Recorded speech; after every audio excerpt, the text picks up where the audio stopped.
تو اس میں بھی ان کو پتا تھا کہ ان کی نسل تو ان کی بڑھتی ہے اور برکت ان کی نسلوں میں ہے، تو کل یہ میجورٹی میں آ جائیں گے اور ایسا نہ ہو کہ یہ ہمارے ہاتھ سے حکومت چلی جائے۔ تو اس طرح کے خطرات تھے فرعون کو، اور وہ خواب کبھی کسی نے بتا دیا کہ بھئی خواب آیا تمہارے یہاں بنی اسرائیل میں بچہ پیدا ہوگا جو تمہاری حکومت کا خاتمہ کرے گا۔ تو یہ ظلم اس نے بربریت شروع کر دی کہ جو بچہ پیدا ہوتا نا، لڑکا پیدا ہوتا، معصوم بچے کو ذبح کر دیا کرتا تھا۔ آپ سوچیں ماؤں پہ کیا گزرتی ہوگی، چھرے چلتے ہوں گے ان کے دلوں کے اوپر۔ آج بھی دنیا میں یہی ہو رہا ہے۔ اچھا یہ بھی بات ذہن میں رکھیں کہ یہ جو نسل روکنے کی تحریکیں چل رہی ہیں نا، ان کے پیچھے بھی اصل میں یہی جذبہ ہے کہ دنیا کی چند مخصوص قوموں کو اوپر لایا جائے اور جن قوموں سے خطرہ ہے ان کی نسل کو گھٹایا جائے۔ اب یہ ٹاپک نہیں ہے، ورنہ اس پر بہت سارے تحقیقی مقالے ہیں ماہرین کے کہ یہ نسل روکنے کی تحریکیں اصل میں شروع کہاں سے ہوئیں، اور آپ دیکھیں گے تو اس کے تانے بانے یہودیوں سے جا کے ملتے ہیں۔ انہوں نے یہ فیصلہ کیا تھا کہ ہماری نسل بڑھ نہیں رہی ہے، آبادی ہماری گھٹ رہی ہے اور دنیا کے مختلف قوموں کی آبادی بہت تیزی سے بڑھ رہی ہے، تو یہ شوشہ چھوڑا جائے کہ بھئی آبادی زیادہ ہوگی تو تربیت نہیں ہو پائے گی، خواتین کی صحت اچھی نہیں ہوگی اور جو ہے وسائل کم ہو جائیں گے۔ تو یہ شوشہ بھی یہودیوں کا چھوڑا ہوا ہے، اور جس کے نتیجے میں دنیا کی آبادی گھٹائی جائے۔ تبھی آپ دیکھیں یہودیوں کے بچے زیادہ، میں یورپ میں گیا ہوں، وہاں مجھے بتایا کہ یہاں یہودیوں کے بہت بچے پیدا ہوتے ہیں۔ تو اور اسرائیل میں بھی آپ دیکھیں کہ یہودیوں کی جو بچوں کی تعداد ہے وہ زیادہ ہے۔ افسوس کے ساتھ کہنا یہ پڑتا ہے کہ فلسطینیوں کی جو بچے ہیں وہ کم پیدا ہوتے ہیں، یعنی ان کے یہاں 2 اور 3 بچوں والا کانسیپٹ انہوں نے ڈال دیا۔ اللہ یہ کہ جو مذہبی فلسطینی ہیں جو بہت زیادہ مذہب کو فالو کرتے ہیں، ظاہر ہے وہ ان نظریات سے متاثر نہیں ہوئے، لیکن میجورٹی مسلمانوں میں نظریات سے متاثر ہو چکی ہے۔ تو دنیا کو انہوں نے اس پہ لگا دیا کہ بھئی یہ آبادی بڑھے گی تو یہ ہوگا۔ تو اصل مسئلہ یہ ہے کہ جس قوم کی آبادی بڑھتی ہے نا، وہ اکنامیکلی بھی مضبوط ہوتی ہے اور ووٹنگ پاور بھی اس کے پاس، آئندہ چانسز بھی اس کے ہوتے ہیں کہ حکومت ان کے ہاتھ میں آئے گی۔ تو فرعون نے یہ کیا تھا کہ بچوں کو ذبح کرنا شروع کر دیا، کیونکہ وہ فیملی پلاننگ کے طریقے جانتا نہیں تھا۔ اور آج اسلام دشمن قوتوں نے یہ کیا ہے کہ انہوں نے لوگوں کو صحت کے نام پہ الو بنانا شروع کر دیا ہے کہ ایک عورت کا اگلے سال دوبارہ بچہ پیدا ہو گیا تو وہ کمزور ہو جائے گی، حالانکہ نیچرل ہے، عورت ایک حمل میں 2 بچے اکٹھے پیدا کر سکتی ہے، اس سے کمزور نہیں ہوتی، تو 1 سال کے وقفے سے 2 بچے پیدا کرنے سے کہاں سے کمزور ہو جائے گی۔ اور کمزوری کے جو اصل اسباب تھے کہ خوراک کی طرف توجہ دینا، آب و ہوا کی طرف توجہ دینا اور صحت کے جو اصول ہیں ان کا خیال کرنا، اس کو فوکس نہیں کیا جا رہا۔ سارا فوکس اس کو، یعنی پیزے برگر تو کھلائے جا رہے ہیں، اور جو مصنوعی خوراکیں ان کی تو بھرمار ہے، ان پہ کوئی آواز اٹھانے والا نہیں ہے۔ یہ جتنی کمپنیاں NGOs ہیں ان کے خلاف کبھی تقریریں نہیں کرتی، جس سے خواتین کی اور مردوں کی صحتیں برباد ہو رہی ہیں۔ سارا زور ایک چیز پہ لگایا ہوا ہے کہ بھئی 2 بچوں کی پیدائش میں اتنے سال کا وقفہ نہ ہوا تو ہڈیاں خراب ہو جائیں گی اور یہ ہو جائے گا، جبکہ آپ دیکھ لیں ماضی میں جن خواتین کے 10 12 بچے ہوتے تھے، 90 سال تک ان کی عمریں ہوتی تھیں، تو وفا کرنا وہ جانتے نہیں تھے۔ تو یہ سارے لارے رپے جو ہے نا، ان کے پیچھے یہی جذبہ ہے جو فرعون کا تھا کہ ان کی نسل کو کسی طریقے سے ختم کیا جائے۔ تو یذبح ابناءہم، فرعون نے کیا کیا، ان کے بچوں کو ذبح کرنا شروع کیا، ویستحیی نساءہم، عورتوں کو زندہ، کیونکہ جب کسی قوم میں مرد ختم ہونے لگیں، عورتیں ہی عورتیں ہوں، تو ظاہر ہے وہ قوم پھر انتہائی کمزور ہو جاتی ہے، پھر عورتوں کی عزتیں بھی محفوظ نہیں رہتی، کیونکہ عورت کی عزت تو محفوظ رہے گی جب اس کا باپ ہوگا، اس کے پیچھے اس کا بھائی ہوگا، پیچھے کوئی سپورٹ کرنے والا نہیں ہے تو پھر کوئی غیرت والا ہے ہی نہیں اس کے پیچھے، تو ان کی عزتیں بھی محفوظ نہیں رہتی۔ انہ کان من المفسدین، اللہ فرماتے ہیں واقعی وہ مفسدین میں سے تھا، فساد پھیلانے والوں میں سے تھا۔ ونرید، اور ہم نے ارادہ کر لیا۔ مجھے یہ آیت پڑھنے میں بڑا لطف آتا ہے کہ اللہ تعالیٰ ایک طرف ناکامی کے نقشے بیان کرنے کہ اتنا بربریت اور ایسا ظلم اور بچوں کو ذبح کر رہا ہے، اور بنی اسرائیل احتجاج نہیں کر سک رہے اس کے خلاف، اتنے کمزور تھے۔ اللہ کہتے ہیں وَنُرِيدُ، اور ہم نے ارادہ کر لیا، أَن نَمُنَّ عَلَى الَّذِينَ اسْتُضْعِفُوا فِي الْأَرْضِ، کہ ہم احسان کریں گے ان لوگوں پر جو زمین میں کمزور ہیں، غلام قوم ہے جس کے بچے ذبح ہو رہے ہیں، ہم نے ارادہ کر لیا۔ وَنَجْعَلَهُمْ أَئِمَّةً، اور صرف ان پر احسان اس طور پہ نہیں ہم نے ارادہ کیا کہ ہم ان بچوں ان کو قتل ہونے سے بچائیں اور یہ ظلم نہ ہونے دیں ان پر، نہ ہم نے جب ارادہ کیا تو بڑا ارادہ کیا، ہم نے کہا نجعلہم ائمۃ، ہم ان کو زمین کا امام بنائیں گے، ہم زمین کی حکومت ان کے ہاتھ میں دیں گے۔ دیکھیں اللہ تعالیٰ کے کیسے ارادے ہیں، ہو کیا رہا ہے، کوئی اس وقت کہہ سکتا تھا کہ ایسا ہو سکتا ہے، لیکن اللہ کہتے ہیں ہم نے۔ اچھا یہاں اللہ نے بھی اریدو کے بجائے نریدو کا لفظ استعمال کیا، میں نے ارادہ کیا یہ نہیں بلکہ ہم نے ارادہ کیا۔ یہاں لفظ میں بھی اللہ اپنی جلالت کو بیان کر رہے ہیں، ایسے الفاظ استعمال کر رہے ہیں۔ وَنُرِيدُ أَن نَّمُنَّ عَلَى الَّذِينَ اسْتُضْعِفُوا فِي الْأَرْضِ، ہم نے ارادہ کر لیا کہ ہم ان لوگوں پر احسان کریں گے جو زمین میں کمزور ہیں، ہم ان کو امام بنائیں گے. وَنَجْعَلَهُمُ الْوَارِثِينَ، اور زمین کا وارث ہم انہی لوگوں کو بنا دیں گے. وَنُمَكِّنَ لَهُمْ فِي الْأَرْضِ، اور صرف زمین کا امام نہیں بلکہ زمین میں مضبوط ٹھکانہ دیں گے. جیسے آپ دیکھیں داؤد اور سلیمان اسلام کی حکومتیں قائم ہوئی ہیں، بہت مضبوط اور پاورفل حکومتیں قائم ہوئی ہیں، ان کی مضبوط ٹھکانہ ملا بنی اسرائیل کو، اور ہم ان کو زمین میں مضبوط ٹھکانہ دیں گے. وَنُرِيَ فِرْعَوْنَ وَحَامَانَ، اور ہم نے ارادہ کر لیا کہ ہم فرعون اور اس کے وزیر حامان اور ان کے لشکروں کو منہم، ان بنی اسرائیل سے وہ کچھ دکھا دیں گے ما کانوا یحذرون، جس کا ان کو کھٹکا لگا رہتا تھا. یحذرون کا صحیح ترجمہ ہوگا کھٹکا لگا رہنا. حذر کہتے ہیں اسی کو، کھٹکا لگا ہو نا کسی چیز سے، تو جس کا ان کو کھٹکا تھا نا کہ یہ مسلم قوم ہے، ایک توحید ایک خدا کو ماننے والی قوم ہے، تو کچھ بھی ہو سکتا ہے. تو یہ کھٹکا جو ان کو لگا ہوا تھا، ہم نے ارادہ کر لیا کہ ہم ان کو وہ کچھ دکھا دیں جس کا ان کو ڈر ہے. اب اس کی صورت کیا اختیار کی اللہ نے، اس کا عملی طور پر اس کے لیے کیا ہوا. وَأَوْحَيْنَا إِلَىٰ أُمِّ مُوسَىٰ، تو بنی اسرائیل میں خاتون تھیں جن کے ہاں بچے کی ولادت ہوئی، تو اللہ کہتے ہیں ہم نے ان کے دل میں ان کو وحی کی. یہ وحی جب پیغمبروں کی طرف ہو تو اس کو وحی کہا جاتا ہے، جب اہل اللہ کی طرف ہو تو اس کو الہام کہا جاتا ہے. تو اصل میں یہ الہام ہوا تھا، یعنی اصطلاح میں اس کو الہام کہتے ہیں، لیکن لغت میں الہام اور وحی کا لفظ وہی ایک ہی معنی میں استعمال ہوتا ہے. تو اصل میں جو اصطلاح کے لیے جو ٹرم ہے نا، وہ الہام کی ٹرم استعمال ہوتی ہے اس کے لیے. ہم نے موسیٰ کی ماں کے دل میں الہام کیا. ایسا الہام ہوتا ہے، یہ قرآن سے بھی ثابت ہے، احادیث سے بھی ثابت ہے، آج بھی ہو سکتا ہے، لیکن یہ شرعی حجت نہیں ہے، یہ خوب سمجھ لیں، اس سے کوئی شرعی مسئلہ چینج نہیں ہوگا. اور اس الہام کے بارے میں اس کا بھی امکان ہوتا ہے کہ کوئی شیطان کا وسوسہ نہ ہو، لیکن جب یہ اللہ کی طرف سے ہو اور یقینی ہو تو پھر اللہ اس جس کے دل میں الہام ہوتا ہے نا، اللہ اس کے دل میں یہ بات ڈال دیتے ہیں، اس کو یقین دلا دیتے ہیں کہ یہ میری طرف سے الہام ہے. جیسے حضرت مریم کو جبریل علیہ السلام نے کہا نا کہ میں جبریل ہوں، حالانکہ وہ انسانی شکل میں آئے تھے، تو حضرت مریم کو یقین ہو گیا کہ یہ انسان نہیں ہے بلکہ یہ واقعی فرشتہ ہے، تو یہ اطمینان بھی اللہ ڈال دیتے ہیں. تو ایسے ہی اللہ نے موسیٰ کی ماں کے دل میں الہام کیا اور ان کے دل میں اطمینان ڈال دیا کہ یہ واقعی اللہ کی طرف سے ہے. وہ الہام کیا تھا؟ ان ارضعیہ، کہ اے موسیٰ کی ماں تو اس بچے کو دودھ پلاتی رہ. فَإِذَا خِفْتِ عَلَيْهِ، جب تجھے اس بچے کے بارے میں خوف ہو جائے کہ بھئی اب فرعونیوں کو پتہ چل گیا اور وہ آ رہے ہیں اس کو قتل کرنے کے لیے، تو فَأَلْقِيهِ فِي الْيَمِّ، اس کو تو دریا میں ڈال دے، یعنی صندوق میں ڈال کے دریا میں ڈال دے. وَلَا تَخَافِي وَلَا تَحْزَنِي، اور تو خوف نہ کر، فیوچر کا بھی خوف نہ کر، مستقبل کا، اور بچے کی جدائی کا غم بھی نہ کر. کیوں؟ اِنَّا رَادُّوهُ إِلَيْكِ، ہم اس کو لوٹا کے رہیں گے تیرے پاس. دیکھیں اللہ نے یہاں مضارع کا صیغہ استعمال نہیں کیا، نَرُدُّهُ، رد یردو لوٹانا، کہ ہم لوٹائیں گے، بلکہ اس میں فاعل ہم لوٹانے والے ہیں، یعنی یہ کام ہو کے رہے گا. تو اس لیے میں اس کا ترجمہ ہمیشہ یوں کرتا ہوں، ہم اس کو تیری طرف لوٹا کے چھوڑیں گے. وَجَاعِلُوهُ، یہاں بھی اس میں فاعل ہے، اور ہم بنا کے چھوڑیں گے اس کو من المرسلین، پیغمبروں میں سے. یہ بچہ نہ صرف یہ کہ تیری گود میں واپس آئے گا،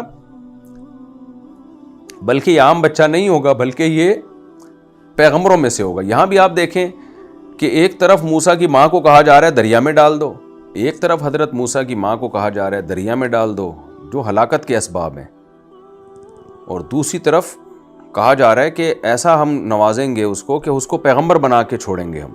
یعنی یہ بھی ناکامیوں کے نقشوں میں کامیابی پیدا کرنا.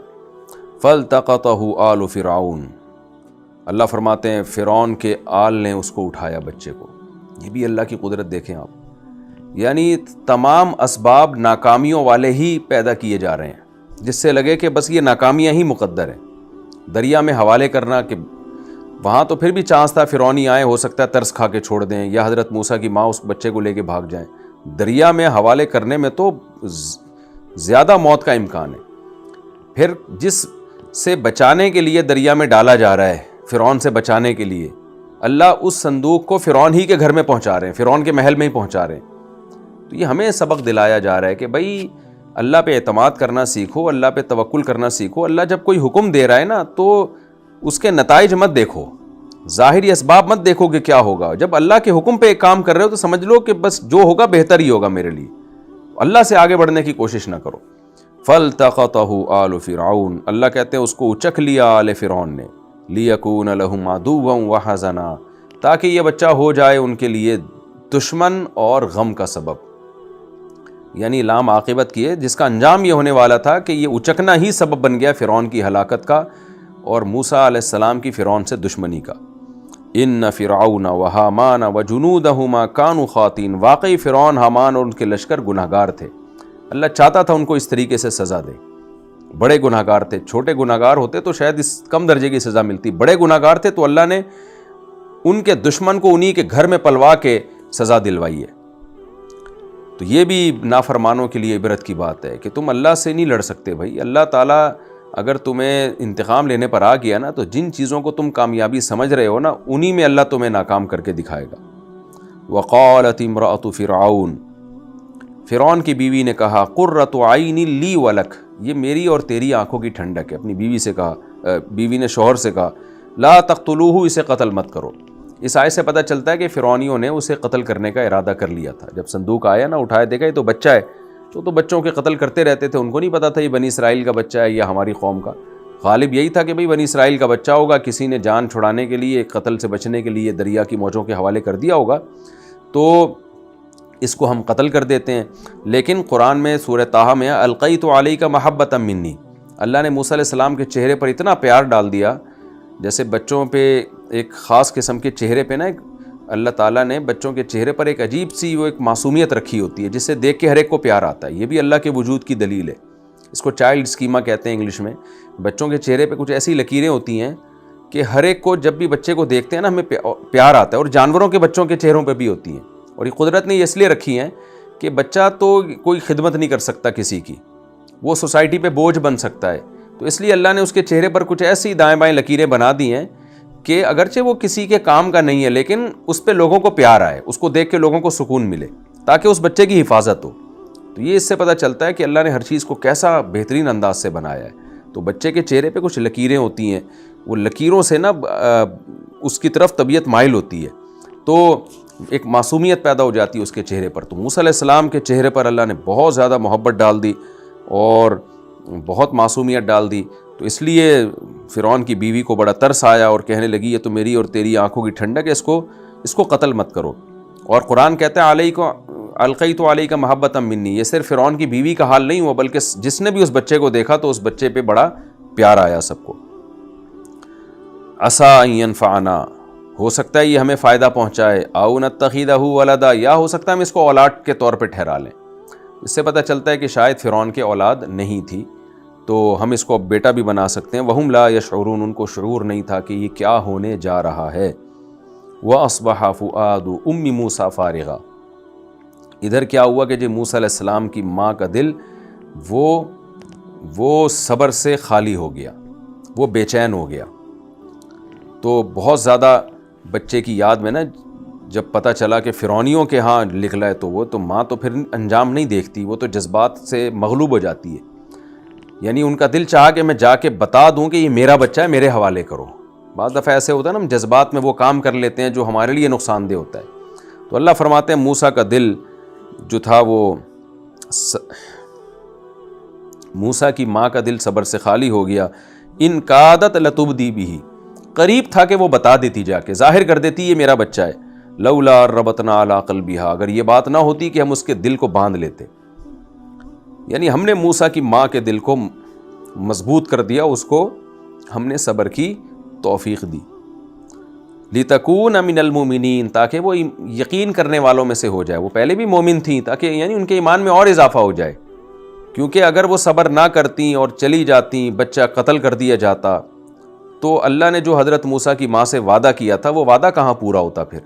تو اللہ کہتے ہیں ہم نے صبر کی توفیق دی، تاکہ وہ بچے کی زندگی بچ جائے، اور جب ہم بچہ ان کی گود میں لوٹائیں تو ان کو یقین آ جائے کہ اللہ کا وعدہ سچا ہے۔ وقالت لأختہ، موسیٰ کی ماں نے اپنی موسیٰ کی بہن سے کہا، اللہ کے کہنے پر صندوق میں ڈال تو دیا، لیکن اپنی بیٹی سے کہا کہ اس کو دیکھتی رہو، قصیہ، اس کے پیچھے پیچھے چلو، فبصرت بہ، تو وہ دیکھتی رہی اس صندوق کو، عن جنب، کنارے کنارے، چپکے سے دیکھتی رہی۔ وہم لا یشعرون، اور فرعونیوں کو شعور نہیں ہوا۔ یہ چپکے سے کیوں دیکھتی رہی؟ اس لیے کہ ان کو سب کو ان کے بارے میں پتا تھا یہ بچی بنی اسرائیل کی ہے، تو تو دیکھ رہی ہے تو اس کا مطلب اس سے کوئی رشتہ ہے، تبھی تو دیکھ رہی ہے نا.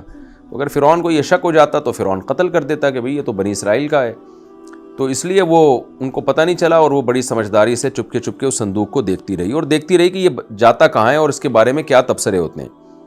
وَحَرَّمْنَا عَلَيْهِ الْمَرَاضِعَ مِن قَبْلُ، اللہ کہتے ہیں ہم نے پہلے ہی موسیٰ پر دودھ پلانے والیوں کو حرام کر دیا.